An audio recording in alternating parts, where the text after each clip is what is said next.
For the past 2 decades, the Kardashian family has turned the tumult of breakups, lawsuits, and betrayals into more than just tabloid fodder. They've transformed them into multi-million-dollar opportunities, massive social media followings, and a billion-dollar empire. They have sold out siblings, recycled exes, and blurred every line between the personal and the profitable to remain ever-present in the public consciousness. What started as a reality TV show became something much more powerful and far-reaching, an empire built on scandal, chaos, and constant reinvention. Every misstep was rewritten as a new storyline, every controversy became a springboard for marketing, and every personal flaw was turned into profit. Nothing was off-limits, no detail was too intimate to be shared, and when one era ended, another was already being set up to take its place. This isn't merely a story of fame and fortune. It's a story of absolute control, of shaping a narrative so precisely that even the most private moments are commodified. This is the story of how far the Kardashians are willing to go to ensure their own bloodline is immortalized in the spotlight.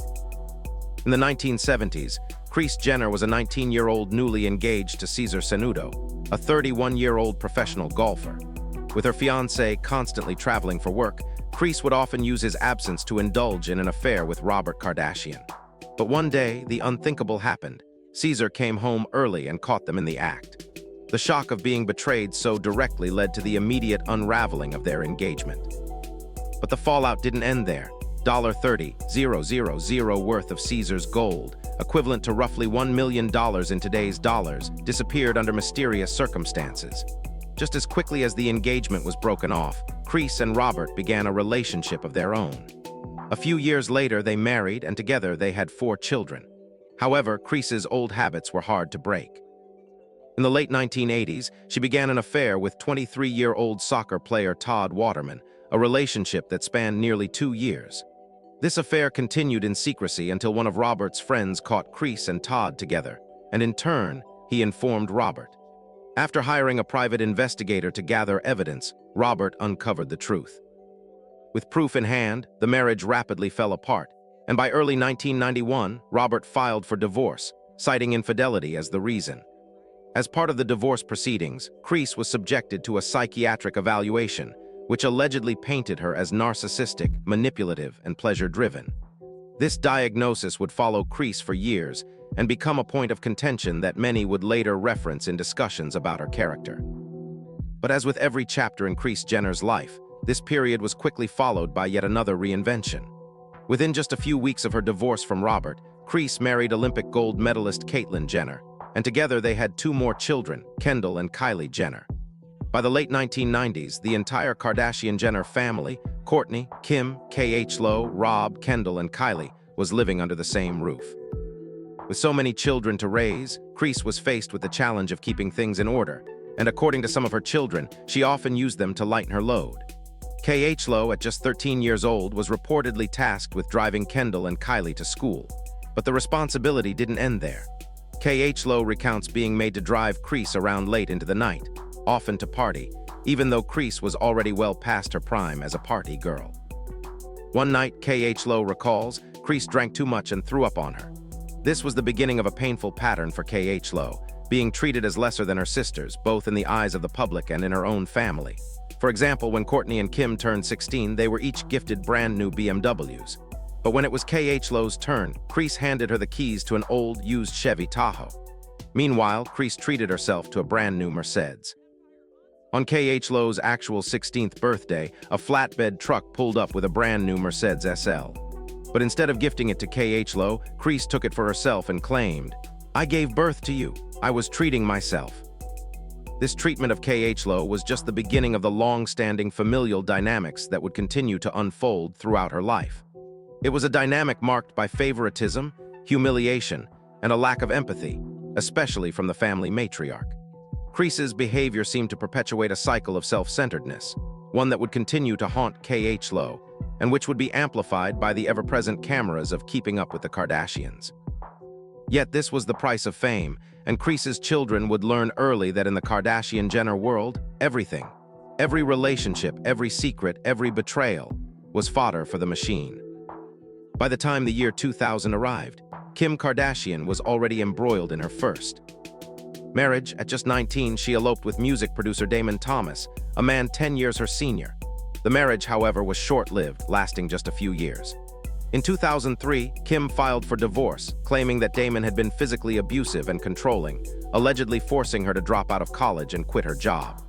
Damon, in turn, accused Kim of using his money for cosmetic procedures and being obsessed with fame. Though the divorce was relatively quiet, it set the tone for Kim's subsequent relationships. They would be transactional, rooted in the pursuit of fame, and almost always played out on a very public stage. In the midst of these personal dramas, tragedy struck. Robert Kardashian, the patriarch of the family who had once defended O.J. Simpson in the infamous trial of the century, passed away from cancer at just 59 years old. His death marked a significant turning point, both personally and publicly, for the Kardashian family. Yet, even as they were mourning the loss of their father, more drama was unfolding. In the same year, Kim Kardashian was embroiled in a financial scandal when Sanya Norwood, the mother of R&B singer Brandy, accused her of racking up over $120,000 in unauthorized charges while working as Brandy's stylist. Kim denied any wrongdoing, but the case was settled privately without much fanfare. By 2006, Kourtney Kardashian had begun dating Scott Disick, a 22-year-old party boy from New York. Scott quickly became a fixture in the Kardashian orbit, and his presence would eventually become a central storyline in the family's reality show. Their tumultuous relationship, which was often marked by Scott's infidelity and alcohol abuse, was played out for the world to see, adding to the growing spectacle of the family's public and private lives. It wasn't long before the Kardashian family realized they had the formula for success. When Keeping Up with the Kardashians premiered on October 14, 2007, it transformed their lives forever. The show quickly became a household name, but Kris Jenner, ever the mastermind, knew it wasn't enough to simply stay on television. She was determined to turn their fleeting fame into lasting success. One of her first moves was to convince Kim to pose topless for Playboy, an idea Kim was initially hesitant about as it made her uncomfortable. But Kris saw the potential for Kim's fame to skyrocket and even stood off camera, shouting encouragements like, "You're doing amazing, sweetie." The timing was perfect. Just as the family's reality show began to gain traction, Kim's infamous sex tape with Ray J was leaked online. Although Kim claimed to be humiliated by the leak, it was a stroke of luck for the family, publicity they could not have bought. Ratings for the show soared as audiences tuned in to see Kim in the midst of the controversy, and Kris, whether by design or accident, had just discovered the blueprint for their family's brand. Scandal equals attention, and attention equals profit. In 2010, the Kardashians launched their first major cash grab, the Kardashian Card, a prepaid MasterCard targeted at teens and young adults. The card had outrageous fees and terms, charging young customers for everything from ATM withdrawals to balance checks. Critics quickly accused the family of exploiting their younger fans, and backlash was swift. Connecticut's Attorney General issued a warning, and the Kardashians were forced to pull their branding from the card. Despite the public uproar, the message was clear. The Kardashians were more than willing to capitalize on their fame, no matter the cost. While the rest of the family was amassing wealth and notoriety, Rob Kardashian was quietly trying to navigate his own personal struggles. In 2008, he graduated from the same school his father once attended and commemorated the occasion by getting a memorial tattoo of his late father on his arm. Instead of supporting Rob's decision, his family mocked him, criticizing him for ruining his body. This moment encapsulated the family dynamic. Rob, like Khloé, was treated as an outsider within his own family, a person to be ridiculed and humiliated for his vulnerabilities. Meanwhile, Kim was making headlines for her ill-fated marriage to NBA player Kris Humphries. After a whirlwind romance, they got married in an extravagant ceremony, only for Kim to file for divorce just 72 days later. The divorce was widely mocked, and it became clear to many that the Kardashians' relationships were nothing more than storylines for the cameras. Even though the divorce left Kim's reputation bruised, it didn't slow down the Kardashian empire. Kim was already capitalizing on her global fame, making public appearances and appearing at promotional events worldwide. Despite the family's fame and wealth, not everyone was content with their place in the empire. Khloé, in particular, struggled with her identity within the family, often mocked for her looks and treated as the ugly duckling by both the public and her own family. Her struggles were frequently featured on Keeping Up with the Kardashians, where they were turned into entertainment for millions. As the years went on, the Kardashians continued to rise to new heights of fame, expanding their brand into everything from clothing lines to beauty products to mobile apps. But the price of fame for Khloé, Rob, and even Kim was becoming ever more apparent. Each family member grappled with their own demons, whether it was Rob's weight and mental health struggles, Khloé's body image issues, or Kim's troubled relationships. Yet they continued to play their parts in the public eye, carefully crafting new narratives to fit whatever the next scandal required. The Kardashians, for better or worse, had become masters of the art of reinvention. They learned how to stay famous, how to stay profitable, and how to use scandal as fuel to drive their success.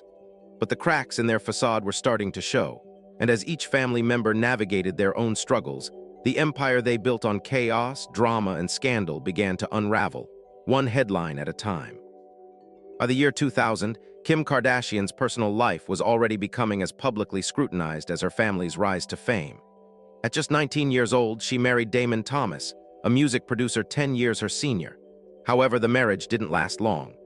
By 2003, Kim filed for divorce, citing Damon's controlling and physically abusive behavior, with allegations that he forced her to drop out of college and quit her job. Damon, however, accused Kim of being obsessed with fame and using his wealth to fund her cosmetic procedures. Though the marriage ended quietly, it set a tone for many of Kim's future relationships that often appeared more transactional than genuine, played out in the public eye, and destined to end in controversy. In the same year, the Kardashian family faced a major tragedy, the death of Robert Kardashian, the patriarch of the family. Robert, best known for his role in defending O.J. Simpson during the infamous trial of the century, passed away from cancer at just 59 years old. His death marked a significant turning point for the family. Around the same time, Kim's reputation took another hit when Sanya Norwood, the mother and manager of R&B singer Brandy, accused Kim of racking up over $120,000 in unauthorized credit card charges while working as Brandy's stylist. Kim denied any wrongdoing, and the case was settled privately out of court, but the incident added to the growing list of controversies surrounding the family. As the family dealt with personal and public struggles, Kourtney Kardashian was carving out her own narrative. In 2006, she began dating Scott Disick, a 22-year-old party boy from New York who quickly became a fixture in the Kardashian orbit. Scott's presence became a major part of the family's reality show, and their tumultuous relationship was played out in front of the cameras. This marked the beginning of the family's reality television domination. Then on October 14, 2007, Keeping Up with the Kardashians premiered on E! And the family quickly became a household name. However, the family's rise to fame was carefully orchestrated by Kris Jenner, the mastermind behind the family's business empire. One of Kris's first moves to capitalize on the newfound attention was to convince Kim to pose topless for Playboy. Initially, Kim was hesitant about the shoot, feeling uncomfortable with the idea of exposing herself. But Kris, seeing the potential for fame and fortune, encouraged her, even offering off-camera words of support like, "You're doing amazing, sweetie." The timing couldn't have been better. Just as the show began to find its audience, Kim's infamous sex tape with Ray J was leaked online. Publicly, Kim claimed to be humiliated by the leak, but in reality, it turned out to be a PR windfall. The controversy sparked massive public interest in Kim, and ratings for the show surged as viewers tuned in to see the woman at the center of the media frenzy. Whether by design or sheer coincidence, Kris Jenner had discovered a blueprint for her family's brand. Turn any form of shame into a headline, and use those headlines to generate profit. By 2010, the Kardashians were already deeply embedded in the world of branding, and one of their earliest and most infamous ventures was the Kardashian card, a prepaid MasterCard marketed directly to teens and young adults. The card came with outrageously high fees, including charges for ATM withdrawals and balance checks. Critics quickly accused the family of exploiting their young, impressionable fans who might not fully understand the financial traps they were being lured into. The backlash came swiftly and forcefully, and Connecticut Attorney General George Jepsen issued a public warning about the card's terms. Within weeks, the Kardashians were forced to pull their branding from the card, trying to distance themselves from the scandal. However, the incident left a lasting impression on the public. Even in their early days of fame, the Kardashians were willing to monetize their audience, particularly the young and financially vulnerable, showing they were unafraid to capitalize on any opportunity that would bring in revenue. Through these early ventures, the Kardashians honed their business acumen, demonstrating their ability to turn personal misfortunes and public scandals into lucrative marketing opportunities. Each controversy, each personal struggle, became another step in the development of their brand, a brand built on exploiting the very scandals that threatened to destroy other families. The Kardashian-Jenner empire, driven by Kris Jenner's meticulous planning and a willingness to embrace controversy, was firmly established as one of the most enduring and profitable franchises in the entertainment world. While the rest of the Kardashian family continued to capitalize on the chaos that perpetually surrounded them, Rob Kardashian's story unfolded in a quieter, more personal tragedy. In 2008, a milestone in his life should have been a moment of pride. He graduated from the same school his father had once attended. However, instead of finding comfort in this shared connection, Rob marked the occasion with a deeply personal gesture. He got a memorial tattoo for his late father on his arm. A tribute that would have been seen as a loving and heartfelt remembrance in any other family, but not in the Kardashian-Jenner household. Rather than supporting Rob's decision, the family mocked him. They ridiculed him for his choice, declaring that he had ruined his body. This moment, a simple expression of grief and remembrance, set the tone for much of Rob's life in the public eye. Instead of receiving the emotional support one would expect from their family during such a time, Rob became a pawn for the entertainment of the public. His personal struggles, especially those involving mental health and his ongoing weight issues, became fodder for public consumption, and his attempts to work through his grief were turned into yet another spectacle for the Kardashian brand. At the same time, Kim Kardashian's personal life, a series of high-profile relationships, was evolving into a carefully scripted drama that would keep her in the public's gaze. In 2011, her marriage to NBA player Kris Humphries was framed like a fairy tale, a Cinderella story played out on national television. However, the reality soon turned sour. Within just 72 days of their highly publicized wedding, Kim filed for divorce, citing irreconcilable differences. The brief marriage, its dramatic rise and fall, quickly became a cultural punchline. Tabloids were filled with stories questioning the sincerity of the entire relationship, with many speculating that the wedding had been orchestrated for the sake of television ratings rather than genuine love. Kim's divorce from Kris became one of the most talked-about events of the year, but even in the wake of this public humiliation, it didn't slow her down. If anything, it propelled her forward. Kim quickly pivoted from the failed marriage and capitalized on the media frenzy, booking international appearances, leveraging her newfound fame to establish herself as a global brand. Even a public failure couldn't derail her. Kim had mastered the art of reinvention, turning personal heartbreak into an opportunity for global attention. Meanwhile, Khloé Kardashian, often considered the most relatable member of the family, struggled with her own identity within the Kardashian machine. As her sister's fame soared, Khloé found herself battling both public expectations and her personal demons. Her television show, Cocktails with Khloé, was a one-season flop. She tried to carve out a space for herself outside of her sister's shadows, but her efforts were met with failure. On top of the failed show, Khloé became the target of harsh criticism surrounding her body image. While the public criticized her for her weight, her own family, under the guise of tough love, continuously belittled her appearance. The media circus surrounding her body was exacerbated by the family's treatment of her, as they turned her personal insecurities into storylines for their reality show. Khloé became the punching bag for the family, with every moment of self-doubt and every struggle to meet society's impossible beauty standards playing out for millions to see. Instead of offering Khloé the space and understanding to deal with her issues in private, the family chose to use her vulnerabilities for ratings, turning her pain into content. Despite all the personal battles being fought in private, the Kardashian family's empire of content continued to thrive. The family machine rolled on relentlessly, fueled by scandal and controversy.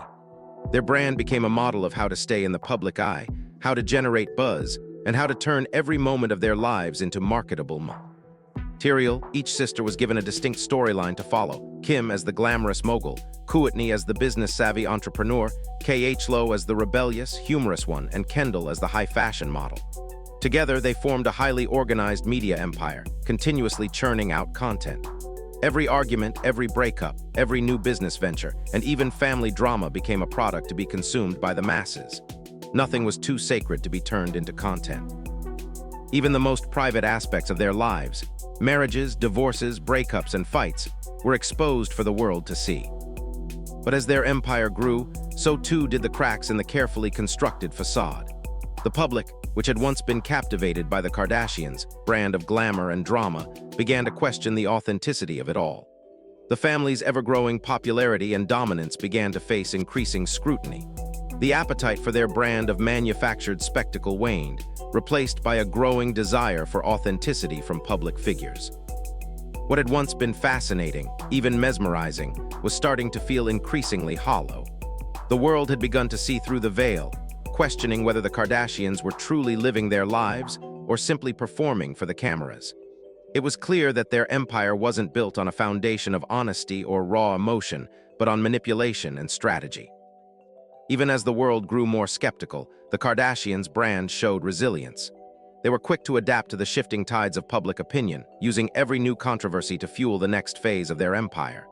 They understood the rules of fame better than anyone. Scandal was not to be feared, it was a tool. Every misstep, every failed relationship, every moment of personal crisis became an opportunity to make headlines, to grab attention, and most importantly, to make money. The Kardashians had learned how to thrive off their own chaos. Their willingness to constantly reinvent themselves, to shift their public personas, and to turn any form of media backlash into another chance at success, ensured that their place at the top of the fame hierarchy remained secure. However, the cracks were widening, and the public began to realize that the Kardashian empire was not built on authenticity or genuine connection, but on calculated moves, brand building, and the ever-present drive for wealth and power. Yet, the Kardashians remained relevant. Unlike any other celebrity family in history, they had transformed their personal lives into a multi-billion-dollar empire. And even as the world began to question the true cost of their success, the family continued to dominate, expertly navigating scandal after scandal. They had figured out the formula: create a persona, build a following, turn controversy into profit, and never stop moving forward. Despite the growing discontent, the Kardashians were always ahead of the curve, proving time and again that in their world, the show never truly ends. Khloé Kardashian's struggle to carve out her own identity within the shadow of her famous sisters was a defining aspect of her journey in the public eye. Her television show Cocktails with Khloé aimed to establish her as more than just a sister in the Kardashian-Jenner clan, but it ultimately failed to resonate with audiences, and the show was canceled after just one season. Despite this setback, Khloé continued to forge ahead, trying to distinguish herself from her sisters and find her own niche in the entertainment world. However, her struggles did not end there. Over the years, Khloé became a constant target for public criticism, especially in relation to her body image. The tabloids and social media relentlessly criticized her weight, fueling a cycle of body shaming that weighed heavily on her. What made matters worse was that her own family, rather than offering support or protection, continued to use her vulnerabilities as fodder for their brand. Her insecurities were transformed into content for the family's reality show, turning her personal struggles into yet another storyline for public consumption. This harsh reality painted a troubling picture of the cost of fame, one where even family members were not immune to exploitation.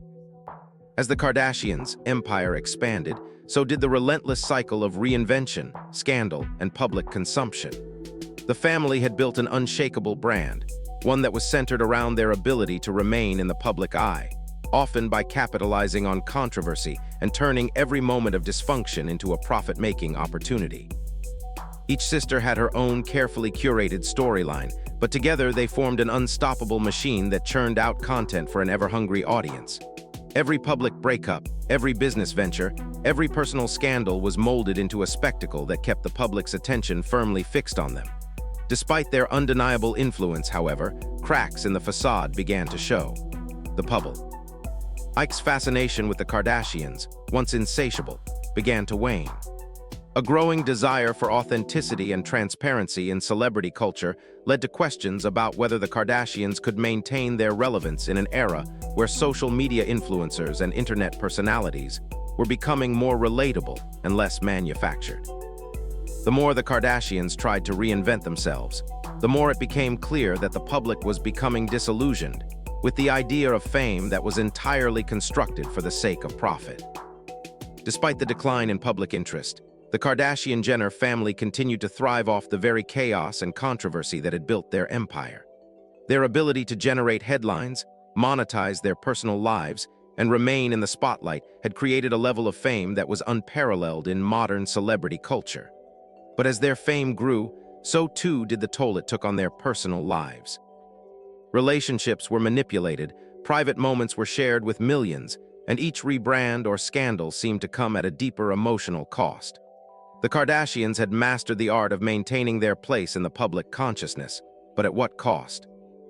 The constant rebranding and exploitation of personal struggles for the sake of content creation created a complex legacy for the family. A legacy where fame was manipulated, but the emotional price was often hidden behind the carefully curated image. The Kardashians taught the world a harsh lesson about the nature of fame in the social media age. While they undoubtedly revolutionized the way celebrity culture operates, they also exposed the fragile nature of a life lived entirely under the public's gaze. Their success was built on their ability to manipulate the narrative, turning every scandal into a moment of reinvention. But that success also came with a price, one that many of them seemed to pay with their own emotional well-being. The Kardashian story is a testament to how far one can go in the pursuit of fame and wealth, but it also serves as a cautionary tale about the true cost of living a life where everything, both personal and professional, is for sale.